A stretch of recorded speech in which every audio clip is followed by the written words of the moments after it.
Halo guys, balik lagi sama gua, Mr. Pain. Assalamualaikum warahmatullahi wabarakatuh.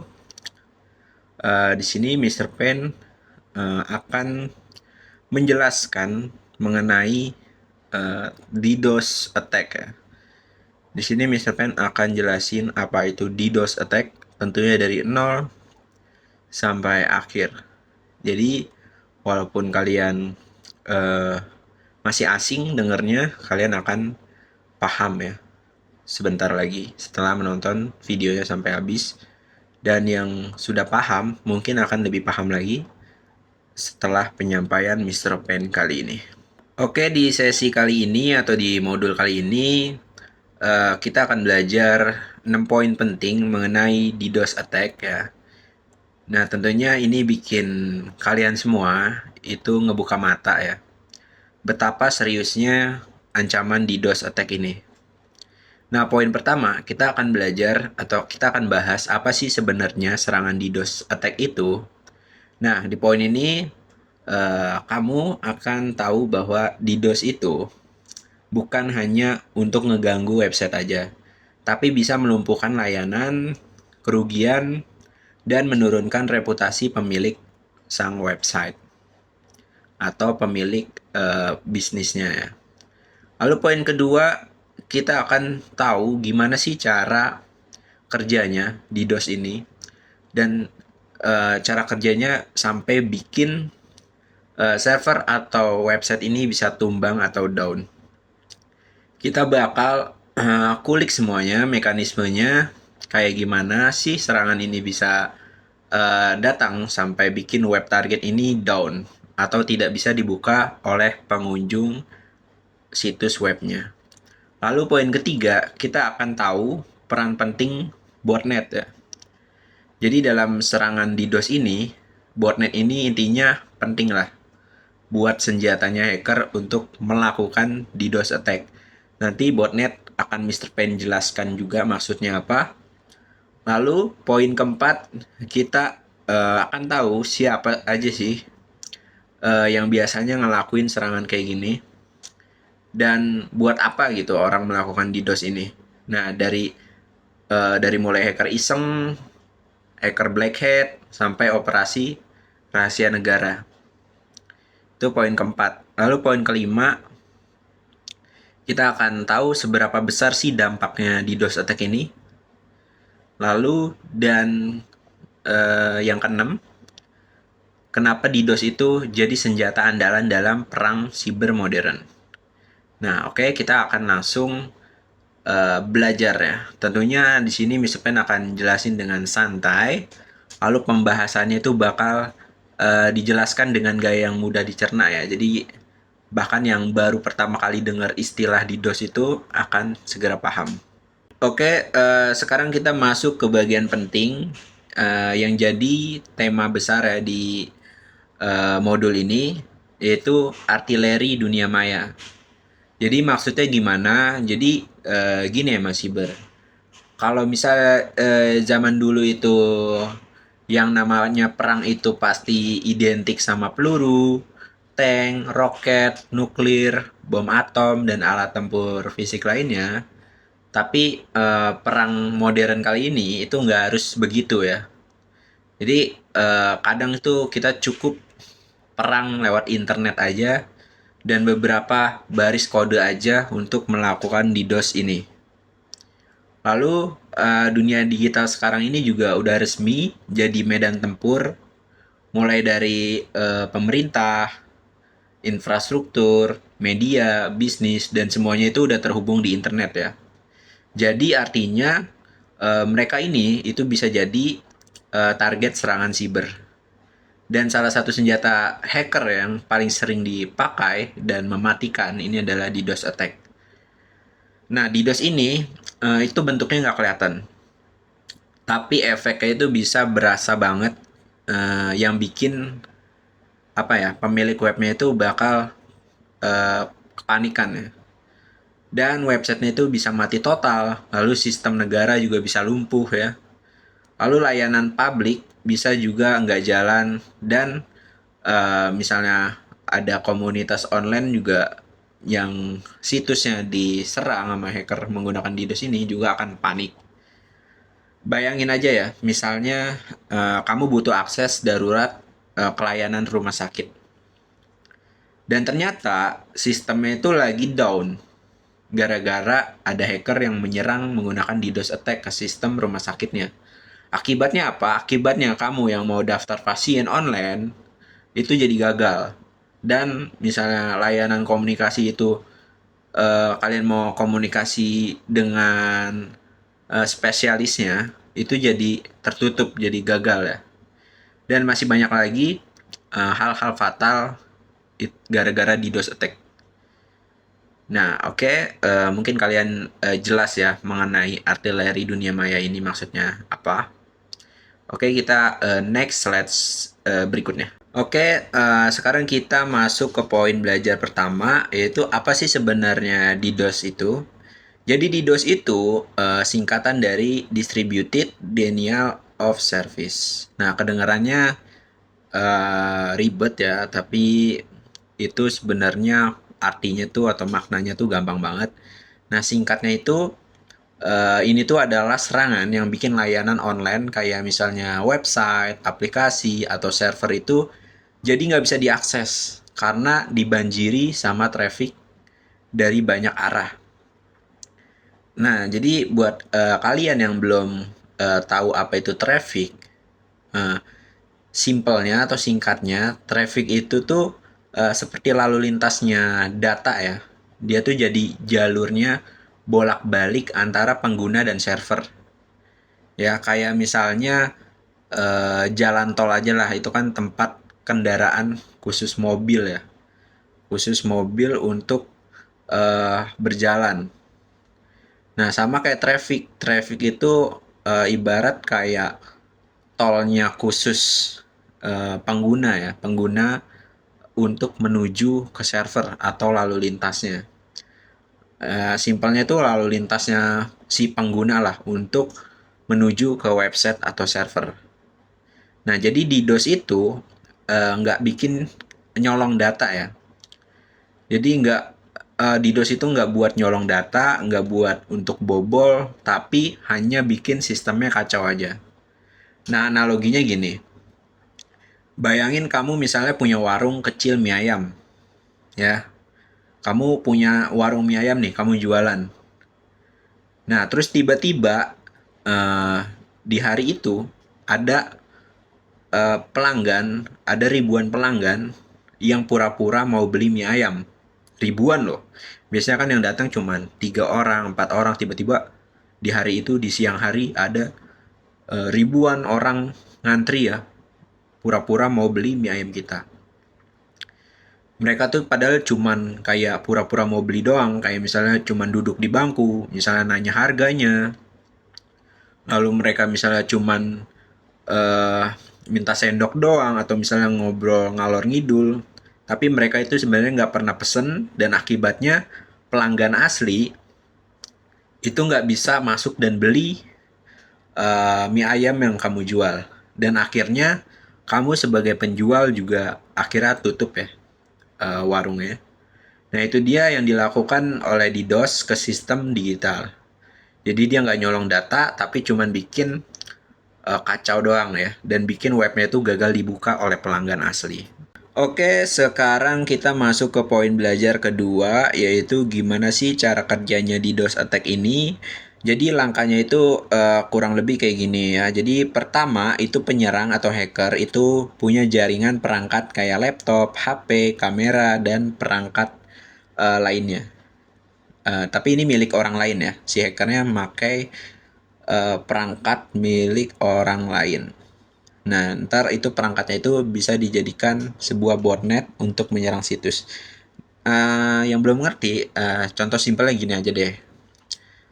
Misalnya Mr. Pen ini seorang penjahat atau hacker black hat lah, yang ngejebak kalian untuk menginstal aplikasi A. Misalnya kalian udah ditipu lah sama Mr. Pen sebelumnya untuk menginstal aplikasi itu.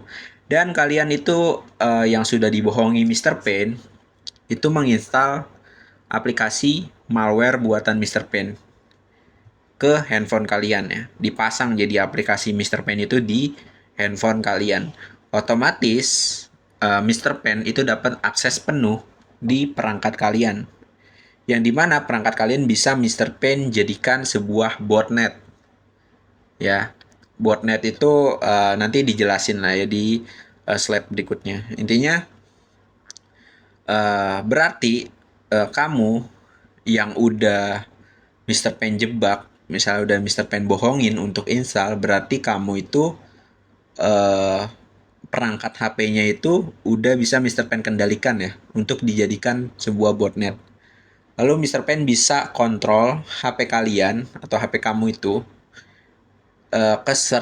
untuk serang website ya, atau serangan DDoS attack. Ya misalnya Mr. Pen nipu nih, ngebohongin. Ya misalnya misalnya Mr. Pen buat grup hacker, isinya itu pemula-pemula, newbie. Ya Mr. Pen buat kelas gratis misalnya.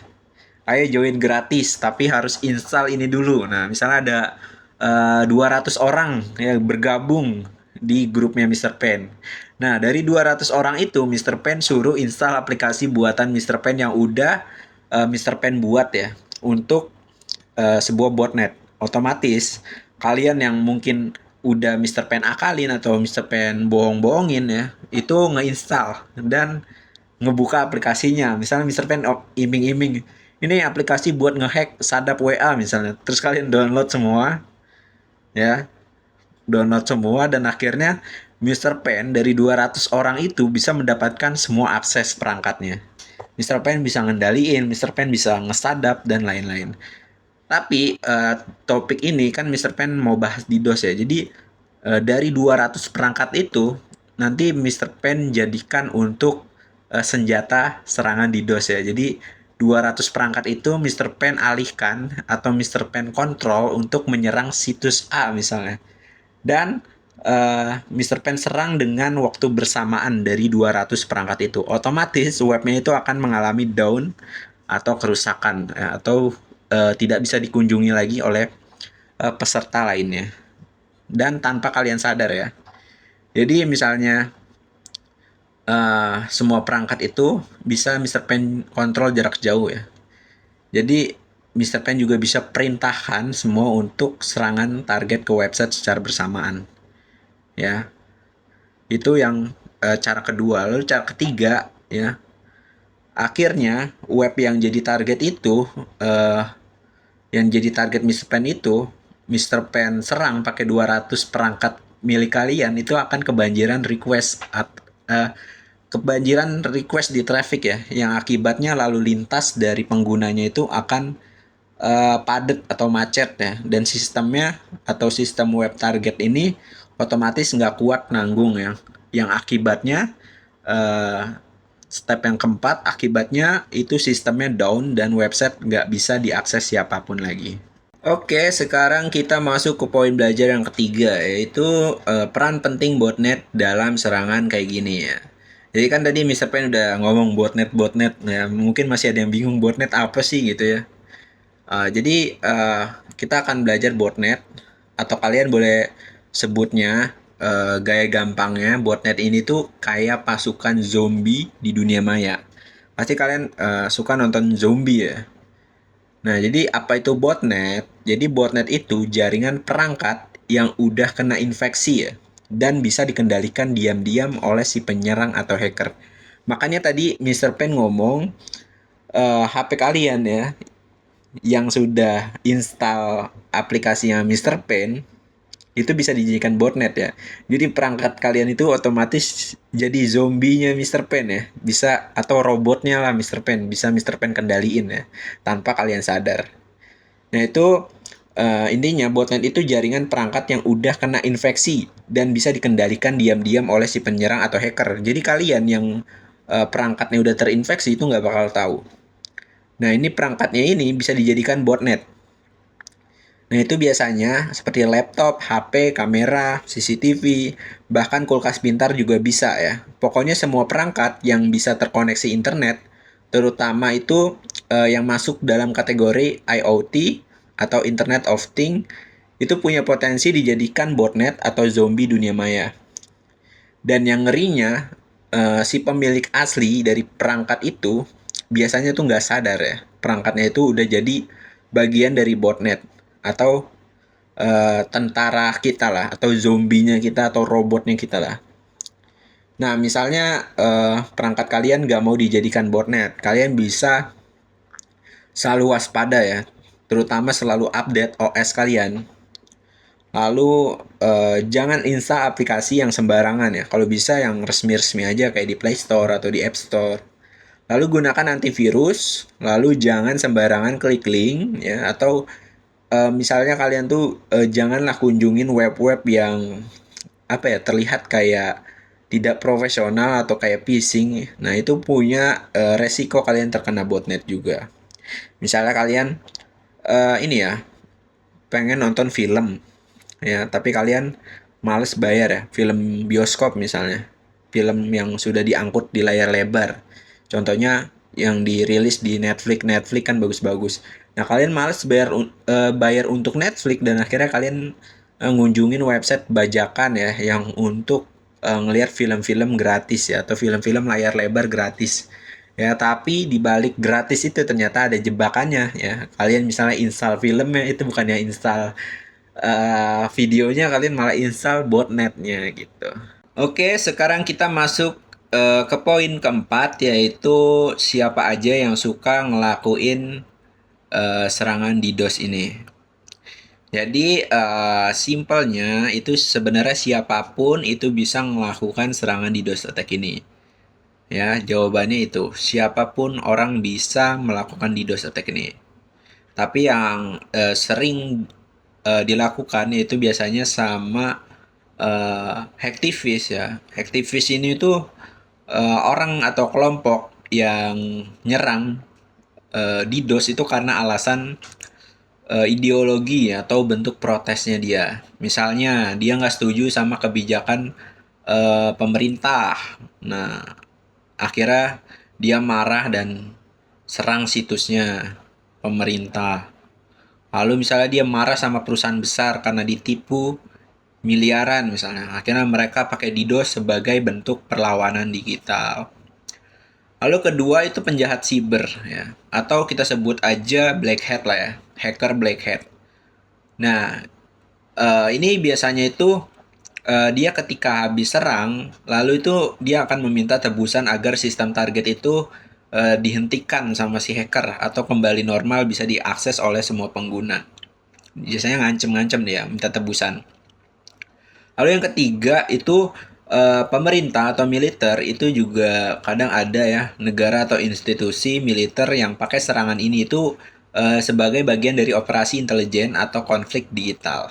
Lalu yang keempat itu ada anak iseng doang ya, mereka coba ya untuk download atau dia menemukan tools gratisan ya dari internet, terus dia coba-coba dan mereka tuh nggak sadar ya, dia nyoba-nyoba misalnya gratis gitu, nyoba-nyoba gratis bisa bisa down gitu, web sekolahan misalnya. Nah, ini dia tuh mereka tuh nggak sadar ya, aksinya itu bikin kerugian bagi pemilik sistem ya, atau bisa melanggar UU ITE juga. Oke, sekarang kita masuk ke poin kelima ya, yaitu dampak dari serangan DDoS ini. Itu bisa segede apa ya. Jadi yang pertama itu website itu bisa mati berjam-jam ya. Jadi bisa mati berjam-jam, terus nggak bisa diakses sama sekali. Bahkan bisa sampai seminggu dan seterusnya. Lalu ini juga ya, yang kedua, aplikasi keuangan bisa berhenti berjalan. Ya, misalnya kayak pengguna itu nggak bisa login atau nggak bisa transfer, bahkan nggak bisa untuk bayar. Lalu yang ketiga itu toko online itu bisa jadi gagal ya. Kalau terkena DDoS, toko online itu bisa gagal transaksi, dan artinya kerugian ini langsung terjadi oleh pemilik toko online ya. Lalu yang keempat itu layanan publik ya, bisa jadi kacau kalau kena serangan DDoS ini. Kayak contohnya layanan SIM ya BPJS, terus rumah sakit digital dan lain-lain. Dan yang terakhir itu dampak dari DDoS ini bisa hilangnya kepercayaan dari pengguna ya, atau turunnya reputasi bisnis. Dan ingat ya, ini baru pembuka, jadi banyak kasus DDoS itu sebenarnya cuma langkah awal ya, sebelum si hacker ini melakukan serangan yang lebih parah. Oke, sekarang kita masuk ke poin yang terakhir, yaitu poin ke-6. Jadi kenapa serangan DDoS itu diam-diam mematikan dan bisa menjadi senjata andalan dalam perang siber modern? Oke, sekarang kita udah lihat sendiri ada contoh nyata ya, serangan DDoS attack ya, yang kita lihat di depan nih, ada 1, 2, 3. Nah, biar nggak cuman teori, nanti juga ada akan dipraktekkan ya, nanti ada video prakteknya juga. Di video selanjutnya akan kita lihat praktek DDoS-nya secara nyata, secara real, biar nggak cuman teori ya. Nah, yang pertama itu serangan dari Dyn DNS ya, tahun 2016. Nah, ini serangan ini bikin seperti platform Twitter, Netflix, Spotify, Reddit itu tumbang sekaligus. Lalu kasus DDoS kedua yang besar, yang booming, yaitu negara Estonia itu dibombardir di tahun 2007. Ya, seperti hacker ini menyerang sistem pemerintahan Estonia, lalu menyerang media-medianya, bank-banknya, dan semua itu kena imbas ya, karena DDoS ini, serangan DDoS. Lalu yang ketiga, Rusia dan Ukraina yang melibatkan serangan cyber DDoS attack itu di tahun 2022 ya. Nah, di tengah konflik fisik itu, perang digital juga jadi jalan untuk ngeblokir informasi yang ganggu di sistem vital. Terus juga baru-baru ini juga ada yang kemarin-kemarin itu ya, perang-perang itu terjadi Iran dan Israel. Itu juga bukan cuman perang di darat ya, atau di udara, tapi perang di dunia maya atau di dunia siber juga terjadi. Nah, serangan yang paling banyak terjadi Iran dan Israel ini yaitu serangan DDoS attack. Jadi DDoS itu bukan hal sepele ya. Jadi ini tuh udah masuk ke wilayah geopolitik dan kekuasaan global. Oke, kenapa kita harus tahu ini? Kenapa harus tahu DDoS ini? Khususnya untuk orang awam juga harus tahu. Karena sekarang semua hal ini udah terhubung di internet ya. Jadi kamu misalnya punya website, punya toko online, misalnya pegang data sensitif, atau kerja di bagian IT, atau hanya sekedar user aktif sehari-hari pakai layanan online kayak pakai e-wallet ya. Pasti kan semua orang sekarang udah pakai e-wallet, terus kayak belanja di toko online. Sekarang semua orang juga udah pada belanja di online. Nah, itu jawabannya tuh semua orang bisa berpotensi jadi target atau terdampak ya, walaupun dia hanya user aktif doang ya. Nggak begitu di dunia IT banget. Tetap dia punya potensi jadi target. Oke, jadi paham soal DDoS attack ini nggak bikin kamu rugi ya, bahkan bikin kamu pinter dan untung karena dapat materi daging kali ini. Yang pertama, kita paham DDoS itu karena agar kita lebih siap untuk menjadi target ya. Sewaktu-waktu kita menjadi target atau menjadi korban serangan DDoS ini, kita tuh udah lebih siap. Kita tuh lebih, oh ini serangan DDoS, kita juga nggak kaget ya, nggak gampang panik. Dan kita juga harus ngapain kalau misalnya sistemnya tiba-tiba kacau tuh harus ngapain. Kita udah bisa tahu defense-nya juga ya. Apalagi belajar di mata hacker, semuanya lengkap. Ya, semua teknik hacking, materi hacking, semua diajarin di mata hacker. Jadi kalau kalian belum join kelas 1, 2, 3, 4 dan kelas lainnya mata hacker, itu sangat disayangkan ya. Karena mata hacker selalu up to date materinya, grup konsultasinya selalu merespon kalau materinya update atau ada materi baru, itu kalian nggak perlu bayar lagi, itu udah akses seumur hidup. Dan itu selengkap itu ya benefit mata hacker, tapi kalian masih ada yang belum join nih.